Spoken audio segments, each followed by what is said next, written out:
Bonjour chers amis, nous poursuivons le livre de l'Apocalypse. Nous allons le terminer cette semaine. Donc on va aller un petit peu plus vite sur les dernières parties, puisque là on a vu les 4 septénaires, c'était surtout ça que je voulais déployer.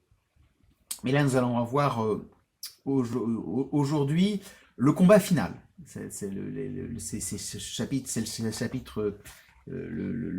19 et le chapitre 20 de l'Apocalypse, qui est le combat final qu'on attendait, puisque ça a été annoncé avec le rassemblement près de l'Armageddon, la montagne de Megiddo, donc ce lieu géographique au moins qui existe et qui est toujours un lieu de bataille. Donc symboliquement, le Jean prend ainsi un lieu d'affrontement célèbre pour parler de l'affrontement définitif. Il va se passer en plusieurs étapes. La première étape, c'est que là, on vient d'entendre la chute de Babylone, et on vient d'entendre le moment où finalement la grande ville est tombée, donc d'une certaine manière, il y a déjà une victoire, et donc notre passage commence par un grand chant d'action de grâce de l'agneau, ce qui commence par Alléluia, le salut, la gloire, la puissance à notre Dieu, ils sont vrais, ils sont justes ses jugements. Il a jugé la grande prostituée qui a corrompu la terre par sa prostitution. Il a réclamé justice du sang de ses serviteurs qu'elle a versé de sa main, et la foule reprit Alléluia. Et puis voilà, et puis ensuite ça reprend par une longue louange autour du trône de l'agneau, avec l'invitation « Heureux les invités au repas des noces de l'agneau ».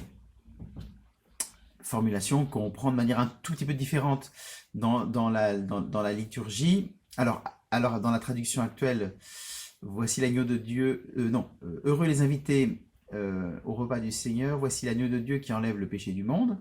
Ça, c'est la version actuelle.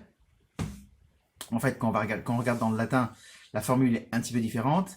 C'est précisément voici l'agneau de Dieu, voici celui qui enlève le péché du monde. Heureux, beati quitat scena agni vocati sunt. Heureux ceux qui sont invités à la scène, dans le sens de la Sainte Seine, du repas, donc au repas des noces de l'agneau. Et donc de la nouvelle traduction liturgique qui arrivera dans un petit peu moins d'un an maintenant, qui sera donc la traduction du Missel, où on vient à cette traduction-là, voici l'agneau de Dieu, voici celui qui enlève le péché du monde, ou les péchés, je crois qu'il y a un pluriel, heureux les invités au festin des noces de l'agneau. Le latin est plus concis, et c'est cena qui est utilisé. Cena, c'est repas de fête, mais de fait, c'est une allusion au repas des noces de l'agneau, puisque vous savez que c'est une thématique habituelle dans la Bible de présenter l'alliance avec Dieu aussi comme un repas de noces. Donc voilà, donc le grand chant d'action de grâce, et puis la confrontation ensuite avec les bêtes. Cette confrontation, elle se fait avec un cavalier sur un cheval blanc. Vous savez, au début, au début du septénaire des Sceaux, on voit un cavalier blanc couronné qui part vainqueur, puis ensuite 3 autres cavaliers qui, eux, sont plutôt des fléaux. La guerre, la mort, la peste, voilà. Bon. Eh bien, donc ce cavalier blanc, il y a beaucoup d'interprètes qui pensent que en fait, c'est le cavalier du départ. Et donc, depuis le départ, le premier cavalier, celui du premier sceau, est en fait le Christ vainqueur qui part sur la terre pour vaincre et qui retourne vainqueur. En tout cas là, alors de fait c'est le même, c'est le cheval blanc avec un cavalier sur ce cheval blanc. Est-ce que c'est exactement le même qu'au départ? On ne sait pas, ça dépend des interprétations des exégètes, mais en tout cas là il y a de nouveau un cheval blanc sur lequel il montre celui qui est fidèle et vrai, celui qui juge avec justice, donc celui qui porte un nom inscrit sur son vêtement, et on lui donne ce nom, le Verbe de Dieu. Donc allusion évidente au Fils éternel, à la parole de Dieu elle-même. Donc voilà. Donc c'est lui le vainqueur qui va mener les troupes à la bataille. Et alors là, Jean ferait un très mauvais cinéaste pour un film catastrophe, c'est que la bataille va être expédiée en une ligne. Donc voilà, les armées se sont rassemblées, les troupes du ciel arrivent, et puis, au verset 19, « Et j'ai vu la bête, les rois de la terre et leur armée, rassemblés pour faire la guerre aux cavaliers et à son armée. La bête fut capturée, et avec elle le faux prophète, celui qui ressemblait à un agneau, mais qui parlait comme un dragon, lui qui produisait des signes devant elle. Ils furent jetés vivants tous les deux dans l'étang de feu embrasé de soufre. Les autres furent tués par le glaive du cavalier, le glaive qui sort de sa bouche, et tous les oiseaux se rassasièrent de leur chair. » Là aussi, les oiseaux qui mangent les cadavres, c'est une thématique habituelle pour manifester la victoire totale. Alors oui, c'est vraiment expédié, hein, c'est-à-dire que tout le monde se rassemble, et puis ils perdent. Voilà, le mal perd, tout de suite. Il n'y a pas d'entre-deux. Et donc la bête qui était sortie de la mer, inspirée par le dragon, qui représente, donc je vous le redis toujours, ces puissances politiques, économiques qui asservissent, voilà. Et puis le faux prophète qui est au service de cette bête et qui en est d'une certaine manière son organe de propagande. Voilà, les deux sont vaincus. Donc il reste le dragon. Le dragon qui est l'origine du mal, qui est pas l'origine du mal, qui est celui qui est le démon, qui contredit et qui veut détruire les plans de Dieu. Celui-là, eh bien, dans la suite, en fait, on voit qu'il est enchaîné pour 1000 ans, et puis il y a 1000 ans d'un règne heureux, et puis le dragon se libère de nouveau, et là, c'est la victoire définitive. C'est le moment où donc il a aussi, le combat a été expédié en une ligne. Donc voilà, le dragon rassemble des quatre coins de la terre une armée pour combattre le camp des saints et la ville bien-aimée. Alors, Jérusalem ou une autre ville ou l'église, voilà, c'est possible. Mais un feu descendit du ciel et les dévora, et le diable qui les égarait fut jeté dans l'étang de feu et de soufre, où sont aussi la bête et le faux prophète. Ils y seront torturés jour et nuit pour les siècles des siècles. Donc vous voyez, il y a une immédiateté du jugement. Tout ça pour dire aussi ce que je vous avais dit déjà, c'est qu'il n'y a pas de combat contre Dieu. Quand Dieu vient, il gagne. Il n'y a même pas de suspense. Je vais revenir un tout petit peu sur cette histoire des 1000 ans qui a fait couler beaucoup d'encre. Où effectivement, il y a d'abord une première victoire contre donc la bête et le faux prophète, et les rois et Babylone. Voilà, donc c'est une première victoire qui amène la résurrection, manifestement, puisqu'on parle de résurrection, en tout cas, et il règne sur de ceux qui ont été fidèles. C'est une première résurrection qui ne touche que ceux qui ont été fidèles, ceux qui sont inscrits dans le livre de vie, et qui règne sur la terre. Et puis vient ensuite ce dernier combat, où là, résurrection générale, jugement général, et il va arriver la Jérusalem céleste dans le chapitre 21. Alors il y a eu deux interprétations. Il y a une interprétation qu'on appelle l'interprétation millénariste qui dit que voilà, Jean prophétise qu'il va y avoir un règne de 1000 ans heureux sur la terre où d'une certaine manière on va vivre dans une espèce de paradis terrestre qui va revenir, et voilà. Donc il y a eu toute une littérature qui s'est développée là-dessus. Donc voilà, on attendait la chute de la première bête pour savoir, voilà, ça va être le règne de 1000 ans.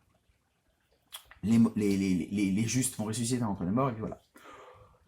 Cette interprétation-là, c'est pas l'interprétation la plus suivie à l'heure actuelle parce que ça pose un certain nombre de problèmes. Et surtout, on se demande si le texte de Jean veut vraiment dire ça. On voit bien que quand même dans Jean, tout ce qui est notation géographique et temporelle, Jean s'en amuse et les tourne. Et dans l'évangile, dans la Bible, on nous dit pour Dieu, 1000 ans est comme un jour. Donc le 1000 ans, on sent bien que c'est pas vraiment une notation de temps.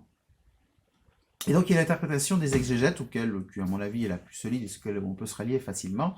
C'est ce que nous éprouvons nous-mêmes, c'est que voilà, les empires et les puissances, de toute façon, échouent déjà maintenant. Voilà, l'Empire romain a chuté, les grandes puissances politiques qui prétendaient à un régime de totalitaire, en fait, tombent. Voilà, les régimes totalitaires tombent. Pour nous, le plus célèbre, et c'est le plus évident pour nous, c'est la chute de l'Union soviétique. Un régime athée, violemment contre l'Église, extrêmement brutal, et qui disparaît en 70 ans. Qui en 70 ans tombe et disparaît. Donc voilà. Et donc ces régimes-là tombent. Ça ne veut pas dire que la situation sur la Terre s'améliore, mais ça veut dire que la victoire du Christ est déjà à l'œuvre. Et donc en fait, ce règne des 1000 ans serait en fait une allusion à ce temps qui nous est donné, dans lequel finalement, ce temps avant la résurrection finale, ce temps qui nous est donné, où d'une certaine manière, la victoire du Christ est déjà faite, est déjà acquise.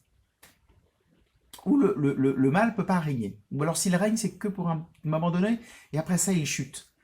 Et que c'est pas que les puissances temporelles finalement ne peuvent pas se maintenir parce que le Christ, et c'est ça le point intéressant, a déjà vaincu.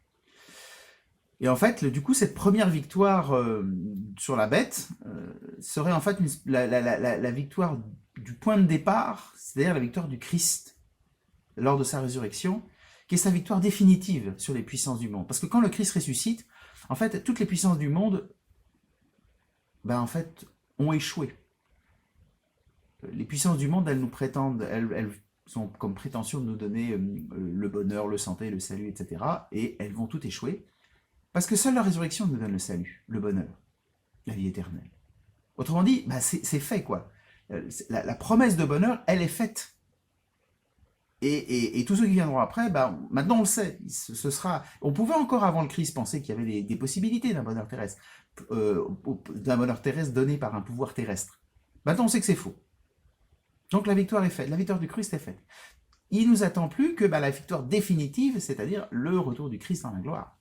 Mais ce temps des 1000 ans, ce temps où on vit déjà du royaume de Dieu, c'est maintenant. Et le fait, les puissances de ce monde sont déjà par terre.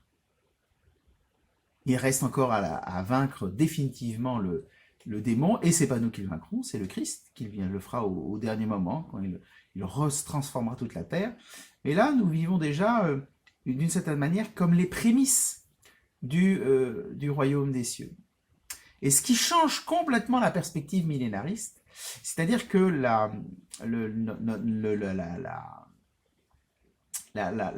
n'y a pas à attendre une espèce de gigantesque catastrophe cosmique. L'œuvre du Christ, l'œuvre de transformation du monde, l'essentiel déjà est fait dans la résurrection du Christ. Ce qui nous rassure aussi sur nos craintes nos craintes vis-à-vis des puissances de ce monde, qu'on craint toujours un peu trop. Parce que le roi est nu. Le Christ a dépouillé César de ses attributs de puissance. Et on ne peut plus se laisser prendre. On essaye, voilà, les puissances de ce monde, politique, économique, militaire, voilà, essayent un peu de nous jouer au sauveur. Mais ça ne marche plus. Pour un chrétien, c'est pas relevant. Par contre, ce que nous avons à faire, c'est chercher à vivre la justice du royaume des cieux qui est là maintenant. Et ça, c'est une vraie tâche. Ça, c'est un vrai enjeu pour nous de chercher à être avec le Christ, pour servir le Christ, et surtout plus particulièrement dans les pauvres et les fragiles, en sachant que, et c'est toujours compliqué, les pauvres et les fragiles, il faut les chercher parce qu'ils ne nous sont jamais explicitement donnés.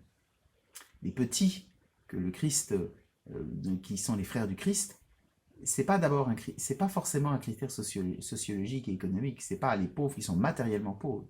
Il y a des pauvres qui sont dans des situations économiquement confortables, mais qui sont vraiment pauvres et auxquels le Seigneur nous appelle à les servir.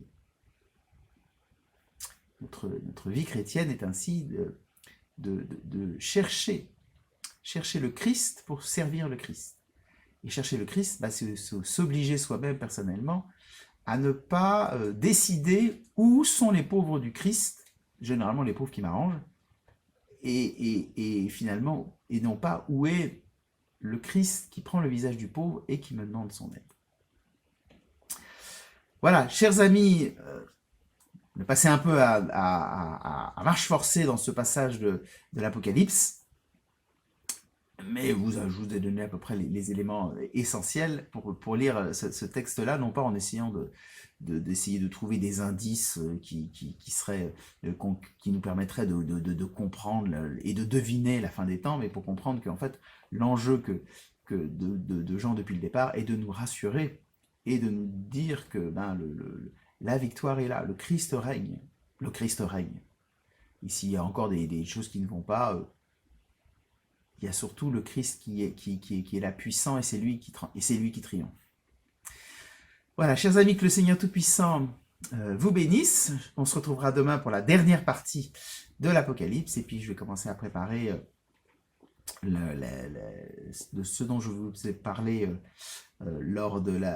pour la semaine prochaine, donc plutôt quelque chose sur la grâce. Il faut que je réfléchisse encore un peu sur ce que je vais dire. Donc si vous avez des questions, si vous avez des thèmes que vous voulez aborder, n'hésitez pas à me les proposer, voilà, et puis je vais essayer de synthétiser tout ça. S'il plaît à Dieu, nous pourrons peut-être commencer à célébrer la messe d'ici quelques semaines. Voilà, en tout cas, priez pour cela. Voilà, je vous encourage à prier, c'est le mois de Marie, prier le chapelet, avec les prières que propose le pape. Voilà, à prier le chapelet et à entrer dans cette confiance de la victoire du Christ sur toute chose. Que le Seigneur Tout-Puissant vous bénisse. À demain.